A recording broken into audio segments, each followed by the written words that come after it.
Él es especialista, él es neurólogo, especialista en medicina del sueño, certificado por el American Board of Sleep Medicine, y asimismo él es director de la clínica del Hipnos Instituto del Sueño y médico asistente de la Clínica San Felipe.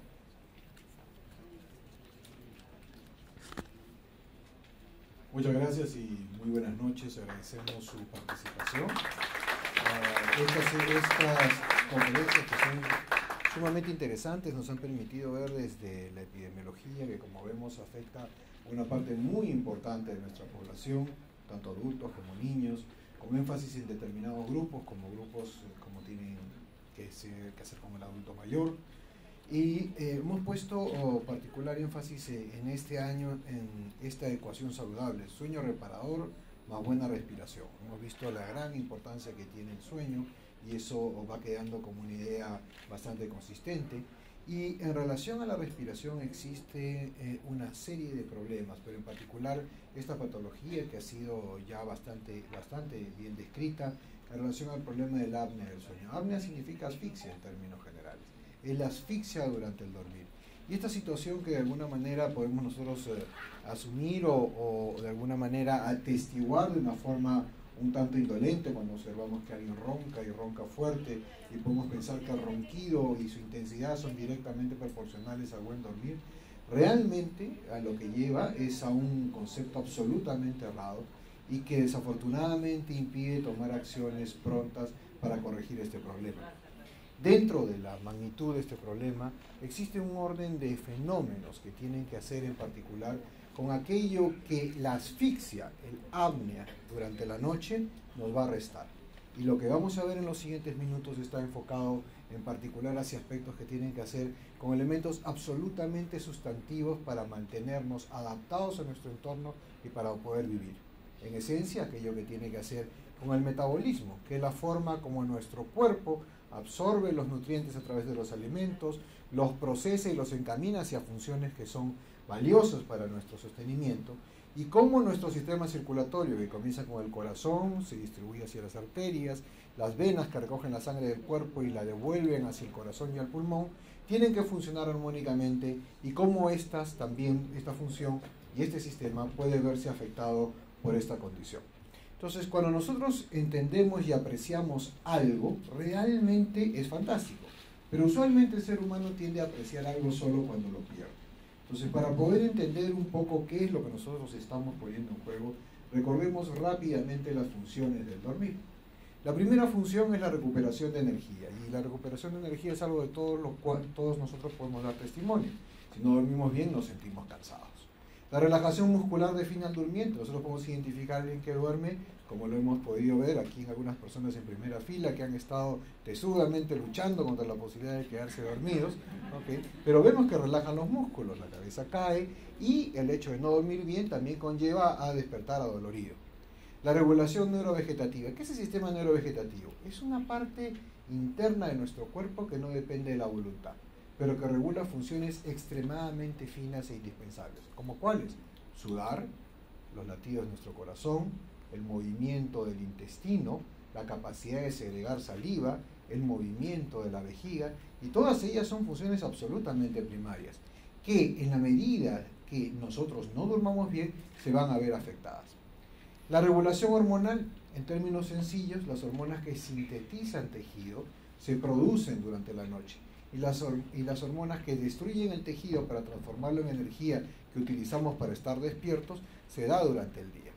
Por ejemplo, niños que tienen apnea del sueño, como hemos visto también, es un problema que puede afectar a los niños, son niños que quedan con talla corta, porque la hormona del crecimiento se sintetiza y se libera particularmente cuando dormimos, de manera tal que dormir mal lleva a tener niños con talla corta.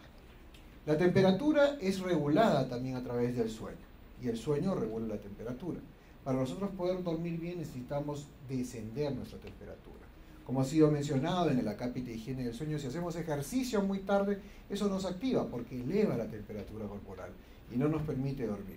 Cuando un niño tiene fiebre, lo que hace es duerme y al dormir baja la temperatura. Entonces, sueño y temperatura están íntimamente ligados. La regulación inmunológica tiene que hacer con nuestro sistema de defensas.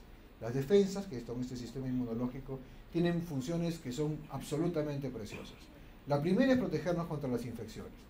Y ha sido demostrado, por ejemplo, que personas que duermen mal, nosotros los médicos, los policías, las enfermeras, que estamos expuestos a un régimen de vida que nos hace estar despiertos cuando ustedes duermen, pues ha llevado también estudios en estas poblaciones a demostrar que tenemos una tendencia mayor a hacer infecciones respiratorias. Del mismo modo, otra función importante de la regulación inmunológica es la defensa contra el cáncer. Nosotros permanentemente estamos formando células cancerígenas. Nuestro sistema las detecta y las remueve, de manera tal que nos permite seguir viviendo. Cuando no dormimos bien, este sistema se altera.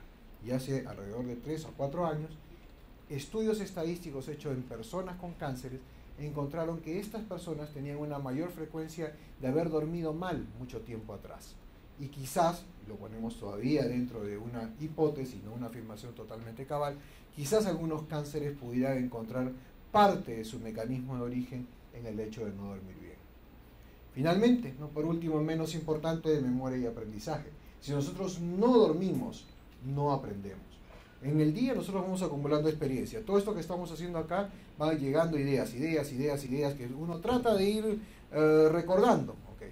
El esfuerzo para recordar ayuda, la repetición ayuda, pero lo que mejor ayuda es dormir. Cuando ustedes duermen, todas estas ideas regresan de un archivo temporal hacia un archivo que va a ser definitivo en su cerebro. Y eso va a permitir la cualidad básica del aprendizaje. Los niños que no duermen bien son niños que tienen peor rendimiento académico. Los adolescentes o universitarios que no duermen bien igualmente sufren esto, y hay investigaciones varias que ya lo han venido a demostrar. Podríamos terminar aquí, porque con este mensaje creo que nosotros ya entenderíamos lo que va a suceder. Pero si nosotros nos movilizamos hacia el aspecto que nos reúne en esta parte de la noche, sobre el problema del ronquido severo, con esa pausa en la respiración que va precedida por un silencio que configura el apnea del sueño. Entonces nosotros vamos a entender que eso que nosotros rápidamente reconocemos porque alguna vez lo hemos escuchado, no es un problema simple. No es un problema simple y es un problema potencialmente grave.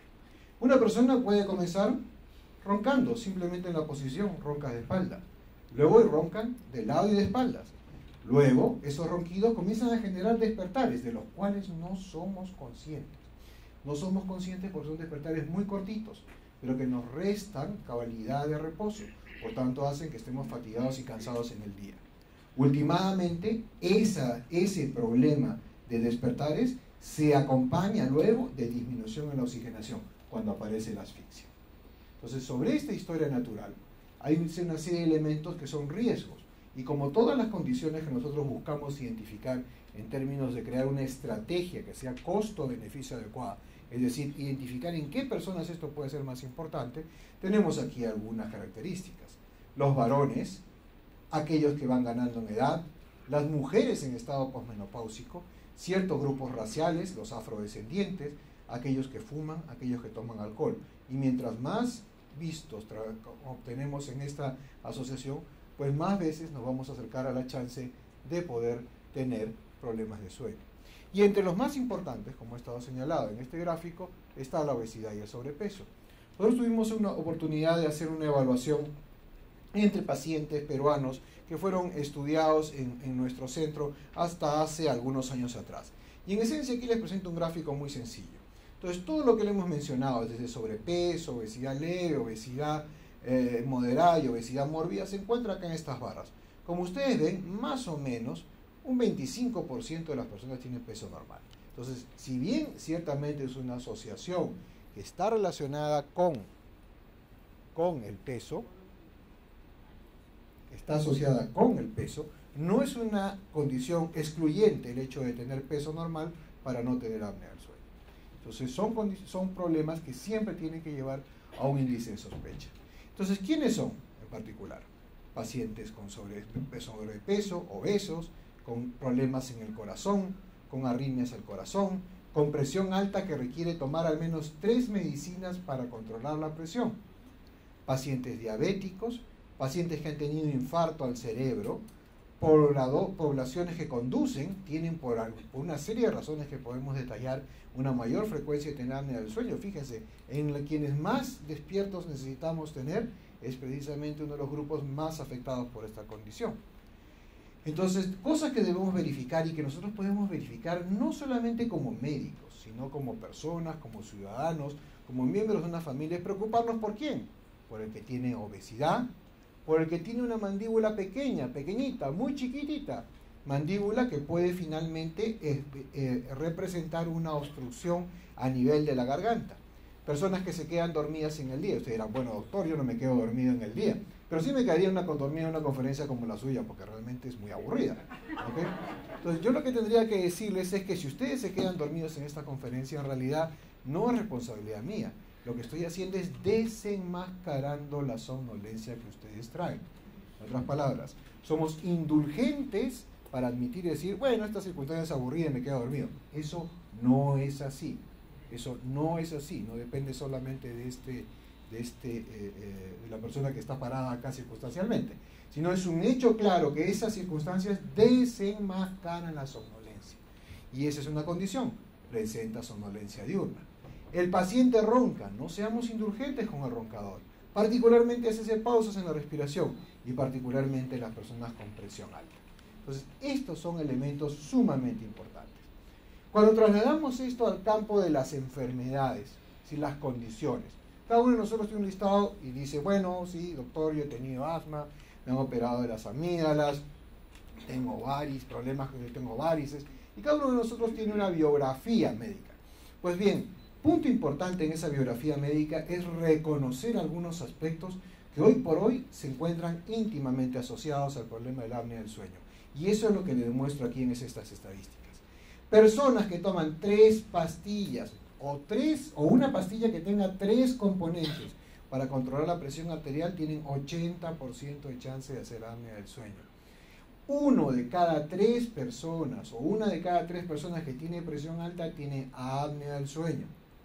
Personas con diabetes, 36% pueden tener apnea del sueño. Personas que no tienen diabetes, pero tienen la insulina, que es un factor, vamos a decir, prediabético, insulina un tanto elevada, 50%. Personas que toman pastillas para la tiroides, que tienen hipotiroidismo, 45%. Entonces, como vemos, hay una serie de condiciones importantes. Entre las personas que se levantan en las noches a orinar, casi 1 de cada 2 tiene potencialidad de apnea del sueño. ¿Okay? Y levantarse en las noches a orinar, particularmente si uno se levanta en la noche un número de veces que puede ser cercano al número de veces que se visita el baño en el día, imprimen un riesgo y una asociación bastante elevada.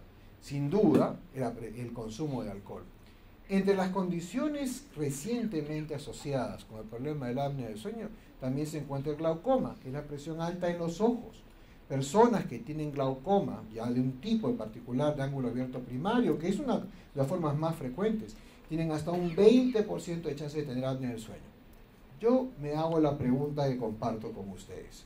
Estoy seguro que aquí debemos tener alguna persona que toma pastillas para la presión, probablemente alguna que tenga arritmias, probablemente alguna que tenga asma, probablemente alguna que tenga diabetes o simplemente insulina alta o glucosa discretamente alta. ¿Cuántas veces estas personas han sido interrogadas por cómo duermen? Probablemente la respuesta sea muy pocas veces o nunca. ¿Okay? ¿Y eso por qué? Porque este cuadro es algo que los médicos desafortunadamente no tenemos en nuestra cabeza. Esta información es relativamente reciente, pero se sustenta, como les voy a demostrar a continuación, en una serie de estudios que permiten afirmar esto a toda cabalidad. Veamos qué es lo que pasa. Cuando se produce el estrés oxidativo, es un término que se ha empleado y suena un tanto extraño. ¿En qué consiste esto? Normalmente nuestro metabolismo va generando productos buenos y productos de desecho, como toda reacción dentro del cuerpo. Estos productos de desecho generan una serie de elementos que por su activación eléctrica y química generan secundariamente cambios que pueden estar asociados con inflamación. Y eso se llama estrés oxidativo. Lo siguiente que esto afecta es un balance que es muy fino en el cuerpo, donde todas las hormonas actúan en conjunto. Unas regulan a las otras y esas a su vez regulan a sus reguladoras. es un sistema de balance.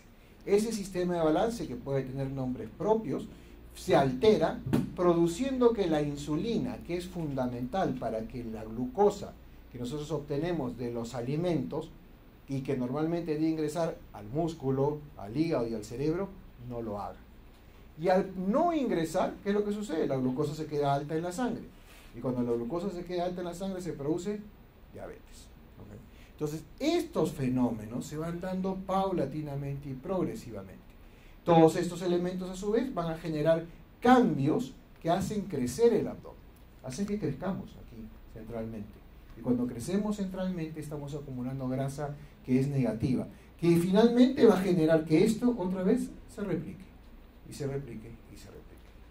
Muy bien.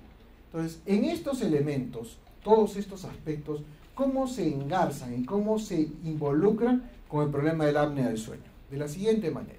Cada vez que roncamos y cada vez que nos asfixiamos, lo que estamos haciendo es perdiendo oxígeno y recuperándolo. Perdemos oxígeno y lo recuperamos. O sea, nos asfixiamos y mejoramos, nos asfixiamos y mejoramos.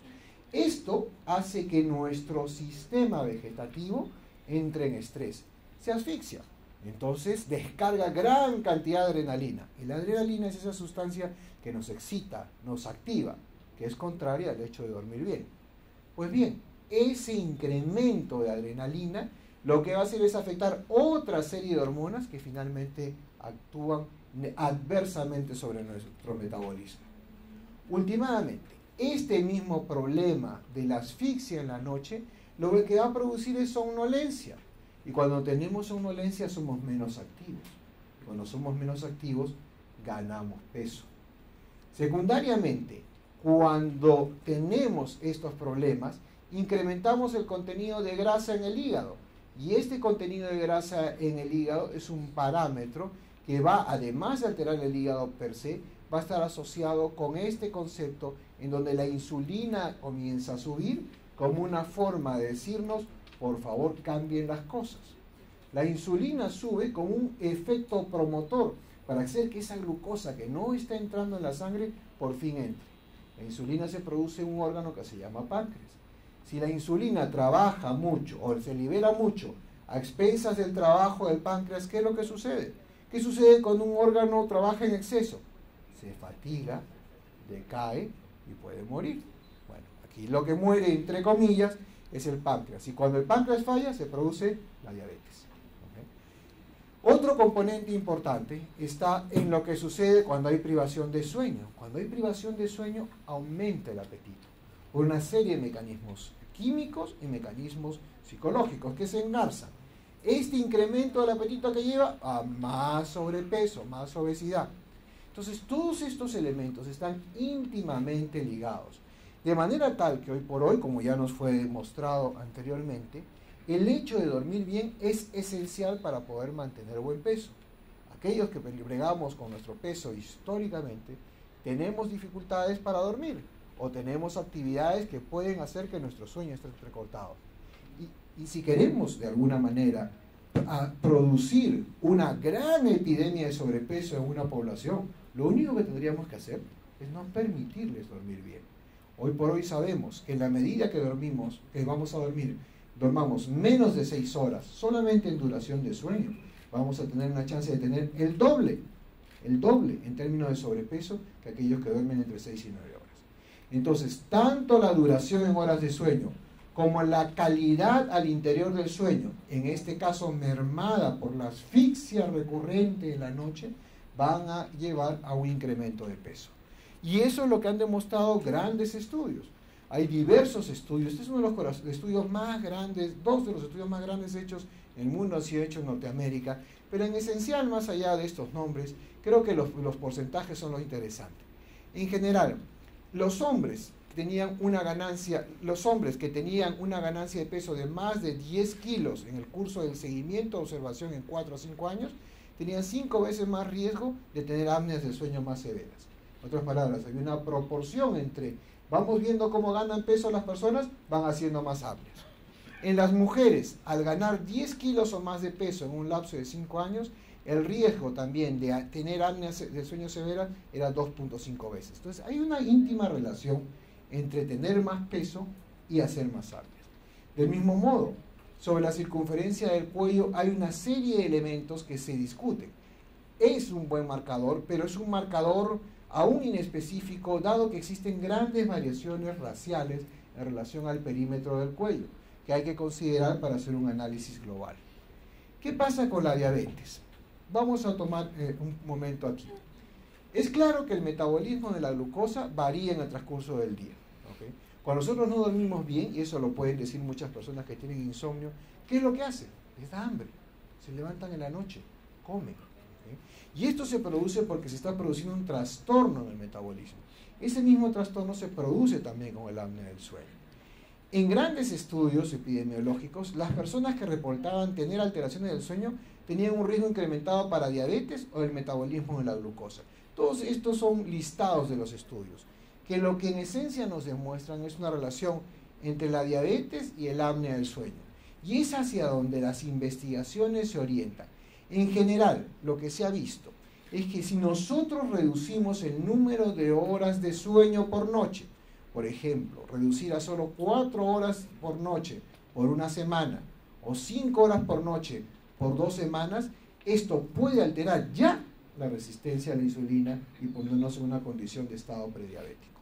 En este modelo experimental eso es reversible, pero un modelo de crónico, de alguien que tiene un estilo de vida que no privilegia las horas de sueño, indudablemente esto va a llevar a alteraciones metabólicas. Del mismo modo, cuando el sueño es de poca calidad, el riesgo de diabetes mellitus puede incrementar. Y hay una serie de estudios que han mostrado que en la medida que se duerme peor, y particularmente asociado con el apnea del sueño, la posibilidad, no digo el hecho, la posibilidad de desarrollar diabetes mellitus aparece incrementarse. La siguiente pregunta sería, bueno, doctor, si es que hay tanta relación, ¿qué pasa si es que nosotros tratamos el apnea del sueño? Se nos ha dicho que el apnea del sueño puede tratarse con control de peso. Indudablemente eso también ayuda a controlar la glucosa. Puede tratarse con esas máquinas, esas compresoras que se usan con unas máscaras en la nariz que permiten introducir aire. ¿Eso tendrá algún efecto sobre el metabolismo? Pues bien, se han hecho estudios en relación a esta relación, ¿no? Y lo que se ha visto es que en general la posibilidad de utilizar estos dispositivos, que son unas máscaras, parecen ayudar a disminuir los cambios y las anormalidades metabólicas que son observadas. Estos son estudios que cada vez están avanzando más en términos de ayudarnos a entender qué es lo que puede pasar. Y todo este acúmulo de números que ustedes ven acá, con todos estos números, son las variables que sus médicos regulan regularmente. Y le dicen, a ver señor, ¿cómo está su glucosa en ayunas? ¿Cómo está su insulina? ¿Cómo está el colesterol? ¿Cómo están los triglicéridos? Y lo que este estudio busca demostrar, un estudio publicado el año 2011, es que en la medida que nosotros tratamos a las personas del apnea del sueño utilizando estas maquinitas, podemos mejorar varias de las variables que son objeto del manejo de sus médicos. En otras palabras, existe una relación de riesgo ligado al hecho de tener apnea del sueño y existe una relación de beneficio en la medida que el apnea del sueño es tratada. Lo siguiente es pensar qué es lo que puede suceder cuando una persona tiene perímetro del abdomen prominente, cuando tiene la insulina un poco alta y los colesteroles alterados, pero todavía no es diabético. Okay. ¿Qué sucede si esta persona, teniendo todo esto, además ronca y se ahoga en la noche? Es decir, tiene apnea del sueño. Bueno, lo que se ha visto es que en ese caso, la posibilidad de que su presión arterial sea más alta se duplica. Como ven ustedes, la altura de esta barra llega hasta aquí y esta está en el doble. Es decir, la posibilidad de que estos factores combinados interactúen cual potenciación perversa es muy alta, y eso es lo que estos estudios demuestran. Desde el punto de vista metabólico, entonces, no existe duda de que hay un impacto por el hecho de mal dormir y con condiciones que son paradigmas del mal dormir, como el ronquido con asfixia, apnea del sueño, que van a alterar el metabolismo y cuyo manejo, prevención y tratamiento últimamente van a ayudar a que el metabolismo trabaje mejor. En relación al sistema cardiovascular, vamos a ver algo sobre hipertensión arterial. Mencionamos alguna relación. Y yo creo que este gráfico es uno de los gráficos más interesantes. Todo lo que ven aquí, 1/3 de hipertensos tienen apnea del sueño. 70% de los hipertensos que toman 3 o más medicinas tienen apnea del sueño. Aquellos que tienen algunos tipos de arritmia en particular tienen más apnea del sueño. En otras palabras, es muy frecuente. Es muy frecuente. ¿Cuántas personas pueden haber en este auditorio que tomen pastillas para la presión? ¿No? Varias. Quizás aquí el promedio de edad del auditorio puede ser alrededor de 40 años o más. Entonces, estadísticamente deberíamos tener pues quizás un 6% de personas que tomen medicinas para la presión. ¿Okay? Entonces, por lo menos 1/3 de estas personas puede tener apnea obstructiva del sueño. ¿Okay? Y este fenómeno de la apnea obstructiva del sueño es independiente en la relación con hipertensión arterial de tener sobrepeso, de tener un cuello grueso y de tener otros factores como inclusive fumar. En otras palabras, tiene un peso específico por sí mismo. Y esta investigación llevó a un estudio clásico. Estas gráficas lo que representan es el tiempo de seguimiento en meses, ¿okay? Meses que son transformados en años ulteriormente, ¿no? Son varios años, son casi 10 años de seguimiento, en los cuales siguieron a personas como lamentablemente nosotros tenemos en gran mayoría en el Perú, personas que no son tratadas teniendo apnea del sueño. Pues bien, estas personas que no son tratadas con apnea del sueño hacen esta línea roja, lo que significa que esta línea roja, que es mucho más alta que las anteriores, indica que estas personas tenían problemas circulatorios que tenían que hacer con infarto al cerebro e infarto al corazón. ¿Okay? Y la diferencia que hay es muy grande, es casi 3 veces más que aquellos que son tratados. Es más, los pacientes que son diagnosticados del ronquido con asfixia, que es el apnea del sueño, y son tratados, finalmente, al ser tratados, eliminan el riesgo. Es como si nunca hubieran tenido el problema. Y estas relaciones que nosotros vemos entre presión arterial son mucho más importantes en los pacientes cuya presión arterial es nocturna. Hoy por hoy se hacen una serie de estudios para ver qué pasa con la presión en 24 horas. Con pacientes que son difíciles de tratar, donde los médicos dicen, o el cardiólogo, quien lo vea, dice, señor, tome su pastillita en la noche, ahora le voy a dar un diurético, tome usted esta pastilla, estoy sumando pastillas. Y en esa suma de pastillas lo que nosotros encontramos es que la hipertensión arterial resistente está íntimamente relacionada con el problema del apnea del sueño. Y las modificaciones en el estilo de vida, el uso del tratamiento, el CPAP, que es esta compresora de aire en los casos severos, que se emplea vía una máscara de la nariz para introducir un poco de presión en la garganta, más una medicación adecuada, son un trípode sobre el cual hay que sostenerse. ¿Qué es lo que sucede actualmente y habitualmente?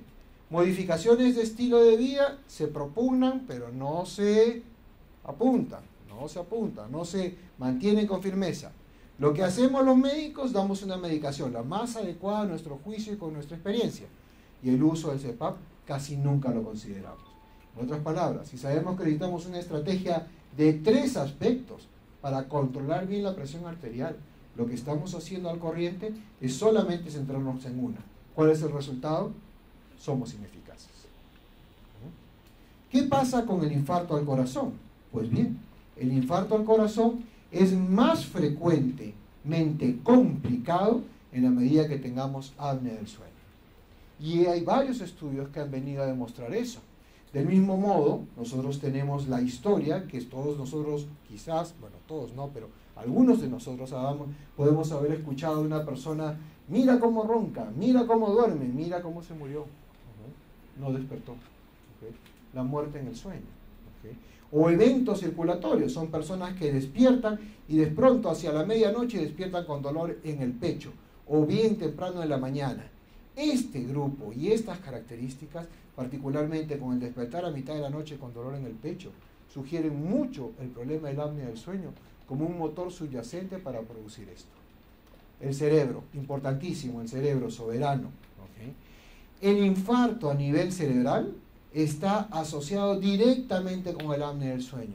Y el hecho de tener apnea del sueño triplica el riesgo de hacer infarto cerebral en la medida que no se trata. Entonces, todos estos elementos que están basados en estos números y estadísticas, que básicamente refrendan lo que yo acabo de decirles, lo que tienen a hacer es alertarnos. Entonces, ¿a quiénes tenemos que alertar en esto? A los médicos internistas, al médico general, al médico geriatra, al médico cardiólogo, que tiene la enorme responsabilidad de atender a estos pacientes, a los endocrinólogos y en general a todo el sistema de salud, que es lo que buscamos a través de reuniones como estas, en donde la relación con sus médicos se convierta en una relación horizontal, donde ustedes, con la confianza que tienen en sus médicos, les planteen estas preguntas. Diga, doctor, ya vamos tomando 3 medicinas para la presión arterial, ¿no cree usted que yo tenga apnea del sueño? No. Es una pregunta absolutamente válida. Doctor, mi glucosa no se controla muy bien, ¿no cree que quizás yo tenga apnea del sueño, o sea, porque no duermo bien? Preguntas que si los médicos no hacemos, los pacientes pueden legítimamente demandar a través de respuestas que estoy seguro de que en la medida que se coloque sobre el tapete encontrarán acciones que sirvan en beneficio. Igualmente, las arritmias cardíacas. ¿Cuántas personas toman pastillas para el corazón para controlar las arritmias cardíacas? Pues bien, la frecuencia de arritmias cardíacas, y particularmente algunas que tienen nombres específicos, una de ellas es fibrilación auricular, quizás alguno de ustedes puede estar familiarizado con este término, pero en fin, varias de las arritmias cardíacas pueden estar relacionadas también con esta condición. ¿Okay? Y finalmente, lo que les mencionaba, el hecho de morir. Muerte súbita en los pacientes con apnea obstructiva del sueño. La posibilidad de tener muerte súbita en la noche, entre las 12 de la noche y las 6 de la mañana, se duplica para los pacientes que tienen apnea del sueño. Entonces es una condición que daña nuestra salud y puede limitar nuestra expectativa de vida. Es una condición que todos podemos reconocer. Nos ha sido explicado cabalmente cómo se puede identificar a través de ronquido, pausas en la respiración, cansancio en el día, despertarse en la noche para orinar. ¿Quiénes son los más afectados? Los que sobrepeso, los hipertensos, los diabéticos, hipotiroideos. Esos son grupos importantes. ¿Quiénes son como grupo poblacional? Los choferes, que tienen también mayor frecuencia. Entonces, nosotros podríamos, con una política muy sesuda, muy diligente, identificar a estas personas, o identificarnos nosotros mismos, y a través de ello promover en nuestros médicos el cambio para poder ofrecer esto, que son las medidas terapéuticas que llevan a una disminución de los riesgos. La evaluación de las arritmias, la corrección de las arritmias, la disminución del riesgo de infarto cerebral, el mejor control de la hipertensión arterial pueden ser obtenidos, como lo muestran varios de los estudios, a través del manejo del apnea del sueño. Conclusión: obesidad y el apnea del sueño están asociadas una en dirección de la otra e interrelacionadas a través de una serie de procesos que pueden ser simples y complejos, de estilo de vida o genéticos. La obesidad y el apnea del sueño, ronquido con pausas en la respiración, mutuamente incrementan la progresión de ambas. Mientras más ronque yo, más difícil que baje de peso, y mientras más suba de peso, más voy a roncar. El apnea del sueño estaría asociada con cambios en nuestro sistema hormonal que favorecería que nuestro colesterol, nuestra insulina y el acúmulo de grasa en el abdomen sean mucho más frecuentes. Por tanto, el tratamiento de esta condición podría ayudar a mejorar el control de esta alteración metabólica y de la presión arterial, con todas sus consecuencias. Creo que como mensaje final de esta parte, debemos recordar lo siguiente: nosotros tenemos la posibilidad de cambiar las cosas. Los individuos, como ciudadanos, tenemos la oportunidad de poder, a través de una serie de mecanismos que son individuales en la relación con sus médicos, que son colectivos, agrupándonos en esta reunión, poder trascender para que estos mensajes, que están basados en todo un discurso que va desde la epidemiología, es decir, que tan importantes en poblaciones, hasta detalles tan específicos como el equilibrio hormonal, finalmente reviertan de una situación en estos momentos negada, oscura, escondida, hacia una situación abierta que permita el cambio de la salud en individuos y la colectividad. Gracias.